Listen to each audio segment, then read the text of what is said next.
पंतप्रधान नरेंद्र मोदींना रशियाचा सर्वोच्च पुरस्कार जाहीर झालेला आहे। रशियाने ट्विट करून हा निर्णय कळवलेला आहे।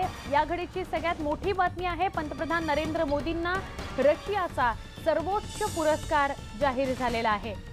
ट्विट करून ही माहिती पोहोचवण्यात आलेली आहे। रशियाने ट्विट करून हा निर्णय कळवलेला आहे की पंतप्रधान नरेंद्र मोदी यांना रशियाचा सर्वोच्च पुरस्कार दिला गेला आहे। Order of Saint Andrew the Apostle असं पुरस्काराचं नाव आहे। दोन्ही देशांचे संबंध सुधारावेत, दृढ व्हावेत यासाठी मोदींनी जे प्रयत्न केले त्यासाठीचा हा पुरस्कार आहे। आमचे प्रतिनिधी अमेय चुंबळे यांच्याशी अधिक बोलूया। अमेय, एका बाजूला देशामध्ये निवडणुकीचं वारं वाहतंय, वेगवेगळ्या सभा पंतप्रधान नरेंद्र मोदी घेत आहेत आणि दुसरीकडे आज बातमी येते रशियाचा सर्वोच्च पुरस्कार पंतप्रधान नरेंद्र मोदी यांना जाहीर झालाय। आपण काय सांगाल?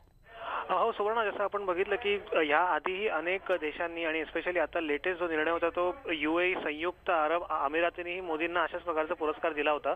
पण रशियासारख्या एकेकाळच्या महासत्तेनं आणि अजूनही तेलाच्या जोरावर जो देश हा प्रचंड महाकाय असा देश आहे, त्या देशाने आपला सर्वोच्च पुरस्कार म्हणजे आपल्याकडे जसं भारतरत्न असतं तसा जो त्यांचा पुरस्कार आहे तो त्यांनी मोदींना द्यावा, ही खूप मोठी गोष्ट आहे। आणि हे कुठेतरी आपण हे मान्य केलं पाहिजे की हे मोदींनी म्हणजे जेव्हा सत्तेत आले आहेत 2014 मध्ये तेव्हापासून ते आंतरराष्ट्रीय संबंध सुधारवण्यावर किंवा जे आपले जे इमिजिएट नेबर्स आहेत किंवा थोडे म्हणजे शेजारी देश आहेत किंवा थोडे लांब जे देश आहेत त्यांच्याबरोबर संबंध सुधारण्यावर त्यांनी जो भर दिला आहे, त्यांचे वारंवार जे परदेश जे वाऱ्या सुरू असतात त्याचं कुठेतरी हे फलित असं म्हटलं पाहिजे। आणि दुसरीकडे हेही लक्षात घेतलं पाहिजे की गेल्या काही वर्षांपासून रशिया हा फक्त भारताचा मित्र उरलेला नाही तर तो पाकिस्तानलाही तेवढाच जवळ करतोय। तर कुठेतरी हे म्हणजे हे रशियाकडून भारत पाकिस्तान जे त्यांचे संबंध आहेत भारत पाकिस्तानची त्याच्यात कुठेतरी संतुलन मिळवण्याचा प्रयत्न आहे की काय, असे याही शंकेला थोडीशी जागा आहे इथे। नक्की नक्की। पण अमेय, धन्यवाद आपण ही सविस्तर माहिती दिल्याबद्दल।